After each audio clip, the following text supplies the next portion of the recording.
जमीन का राज। अमित और आकांक्षा एक नई शुरुआत के लिए अपने सपनों के शहर में आए थे। उन्होंने एक पुराने बंगले में रहने का फैसला किया और वहां बसने का आनंद लेने लगे। पहले तो उन्होंने बंगले की सुंदरता की तारीफ की, लेकिन वहां के अजीब माहौल से वे भयभीत भी महसूस करने लगे। एक रात जब उन्होंने अपनी रात की खाना पूरी कर ली, तो वे अचानक अपने कमरे में सुनसान आवाज सुने। उन्होंने अपने दिमाग में सोचा कि शायद यह बंगले की पुरानी दीवारों की आवाज है।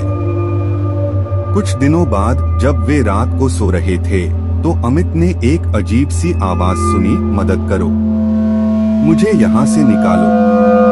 अमित ने बेगोद करके देखा, लेकिन उसे कुछ नजर नहीं आया। एक दिन आकांक्षा ने बंगले के पिछले हिस्से में जाकर एक गुप्त रास्ता देखा। वहां एक पुराना बंद खान था। जब उसने खान का दरवाजा खोला, तो उसने देखा कि वहां कुछ गहरे खाई जैसे स्थान पर पहुंच रहा है। आकांक्षा ने वहां एक पुरानी दीवार पर खींची हुई तस्वीर देखी, जिसमें एक लड़की को एक बुजुर्ग आदमी बंधा रखा हुआ था। तस्वीर के नीचे लिखा था, उसने मुझे यहाँ बंद कर छोड़ दिया है। अमित को भी आकांक्षा ने उस खान के बारे में बताया।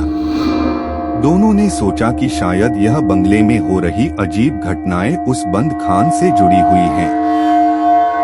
एक रात जब अमित और आकांक्षा सो रहे थे, तो उन्होंने बंगले की सुंदर दीवार पर एक छिद्र देखा।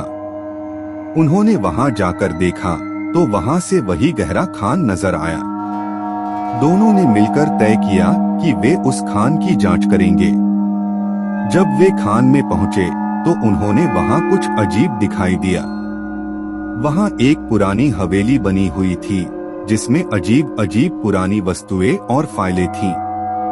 अमित ने एक फाइल खोली, जिसमें एक पुरानी कहानी लिखी हुई थी। वहां लिखा था कि बंगले का मालिक एक बुजुर्ग आदमी था, जिसने अपनी बेटी को उस खान में बंद कर छोड़ दिया था। अमित और आकांक्षा को अब समझ आ गया था कि उस बेटी की आत्मा अब भी वहां है और वह मदद मांग रही है। उन्होंने तय किया कि वह उस आत्मा की मदद करेंगे और उसे मुक्ति देंगे। दोनों ने बंगले के प्राचीन रूढ़िवादिक तरीके से आत्मा को शांति दी और बंगले में अब वहां की सुंदरता का आनंद लेने लगे।